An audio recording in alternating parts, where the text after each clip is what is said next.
अफगानिस्तान हो गई है एशिया कप के बाहर और एक सैड बात, फिर से एक और इंडिया वर्सेस पाकिस्तान होने वाला है। मोहम्मद नबी ने एक ही ओवर में 5 बैक टू बैक सिक्सेस मार दिए। और एक बात ये कि कुत्ते की जो दुम होती है ना, वो कभी सीधी नहीं होती है। पाकिस्तान की बात कर रहा हूँ मैं। क्या चल रहा है एशिया कप में, क्या चीज़ें चल रही है, कौन क्वालिफाई हुआ है, कौन किस ग्रुप से क्वालिफाई हुआ है, किसका रहेगा अगला मैच, सारी बातें करेंगे इस वीडियो में। वीडियो पसंद आया तो लाइक करो, चैनल को सब्सक्राइब करो। सबसे पहले तो अफगानिस्तान के पास मौका था क्वालिफाई होने का, श्रीलंका के खिलाफ उनका मैच था। उससे पहले जो मैच था बांग्लादेश के खिलाफ, वहाँ पर वो करीब चेस कर जाते। वहाँ पर 150 के आसपास रन चाहिए था, जो अफगानिस्तान नहीं बना पाती है। एक उनका बैट्समैन है करीम जन्नत, वो क्यों खेल रहा है टीम में मेरे को समझ में नहीं आता, क्योंकि ना तो वो बैटिंग में कुछ करके देता है, ना तो बॉलिंग में कुछ करके देता है। सो वहाँ पर बांग्लादेश से अफगानिस्तान हारी। फिर जो मैच था श्रीलंका से, वहाँ पर भी अफगानिस्तान हारी, तो अफगानिस्तान बाहर हो गई। एक अच्छा टारगेट दिया था श्रीलंका को 170 रन का, जो कि 18.4 ओवर में चेस कर लिया श्रीलंका ने।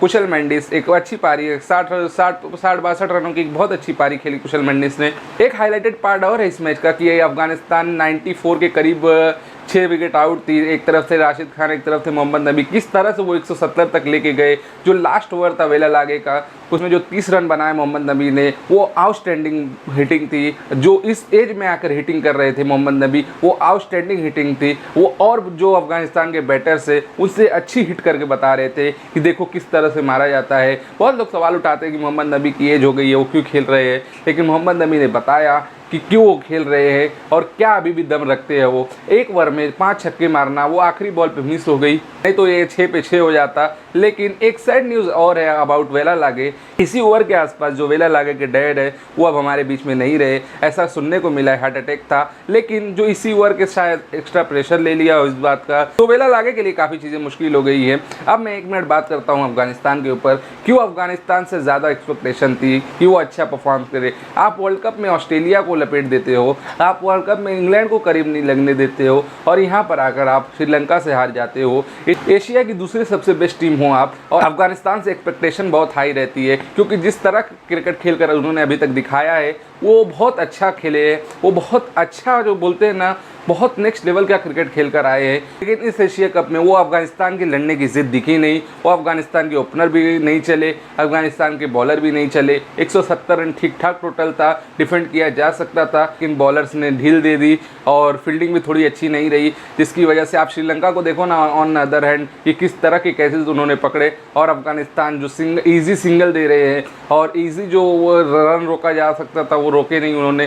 सो मुझे ऐसा लगा कि अफगानिस्तान बहुत ढीली खेली एशिया कप, क्योंकि अफगानिस्तान की जो मोटिवेशन वर्ल्ड कप में आप देखते हो, ऑस्ट्रेलिया को करीब नहीं लगने देते। 2023 में देख लो, अगर वो मैक्सवेल की इनिंग नहीं आती तो अफगानिस्तान उनको वहाँ पर भी हरा देते। 2025 चैंपियंस ट्रॉफी देख लो, वहाँ पे किस तरह से इंग्लैंड को हराया था। T20 वर्ल्ड कप देख लो, वहाँ पर भी हराया था।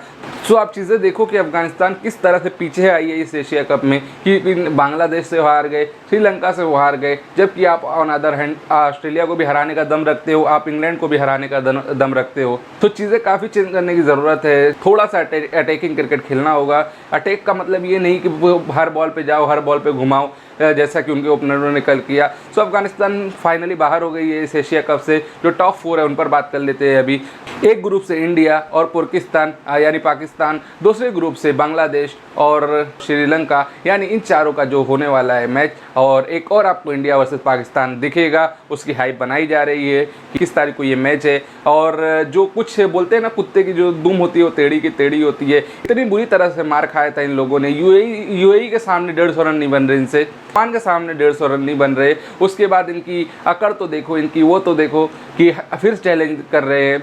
इस लेवल का दिमाग है, क्या खाते हैं पता नहीं।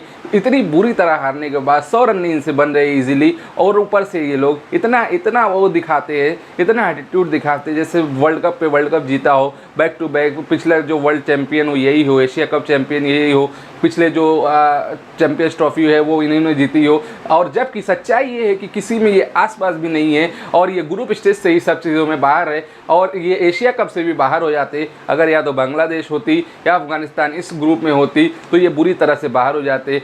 इनके ही लिए, स्पेशली इनके ही लिए जो यूएई और ओमान जैसी टीमें इस ग्रुप में रखी जाती है, ताकि किसी तरह ये क्वालिफाई हो जाए और एक मैच और इंडिया वर्सेस पाकिस्तान करा दिया जाए ब्रॉडकास्टरों के द्वारा, जिससे उनका पैसा बने, मनी बने। और एशिया कप इसी के लिए होता है, पहले भी मैंने बताया था। ये समझ लो कि ऐसा कुछ करने की प्लानिंग होती है कि इंडिया वर्सेस पाकिस्तान का 3 मैचेस हो जाए, एक तो ग्रुप स्टेज पे, दूसरा फिर जो टॉप 4 है उनके बीच में, और तीसरा कि किसी तरह अगर पाकिस्तान फाइनल में पहुंच जाए तो, जो कि बहुत मुश्किल है, क्योंकि यूएई को हराना वो भी मरते मरते हराना, ओमान को हराना वो भी मरते मरते हराना, उस आप श्रीलंका को इजीली हरा दोगे, बहुत मुश्किल है। बांग्लादेश भी आपको ऊपर चढ़कर मारेगी। सो बहुत मुश्किल है पाकिस्तान का यहाँ से फाइनल में पहुँचना। एक सामने इंडिया है, वो तो वैसे भी नहीं लगने देती। तो एशिया कप कुछ इस मुकाम पर है कि एक इंडिया पाकिस्तान आपको और देखने को मिल सकता है। श्रीलंका क्वालिफाई हो चुकी है, श्रीलंका और बांग्लादेश होगा, उसके बाद इंडिया पाकिस्तान होगा, फिर बांग्लादेश और पाकिस्तान होगा, श्रीलंका और इंडिया होगा। कुछ इस तरह से मैचेस शेड्यूल है, उसके बाद आपको फाइनल देखने को मिलेगा।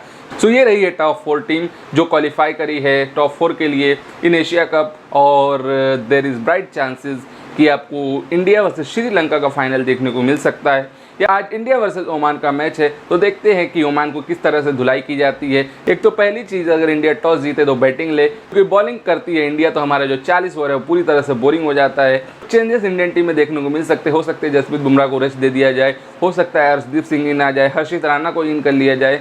सो इंडिया में कुछ चेंजेस प्रॉबेबली देखने को मिल सकते हैं, क्योंकि हो सकता है कि अभी जो आने वाले मैचेस है उसके लिए रेस्ट दिया जाए, या फिर हो सकता है कि वही सेम टीम चले पूरे एशिया कप में। आपको क्या लगता है कौन होगा फाइनल में? कमेंट में बताओ। वीडियो पसंद आए तो लाइक कर दो, चैनल को सब्सक्राइब करना मत भूलना।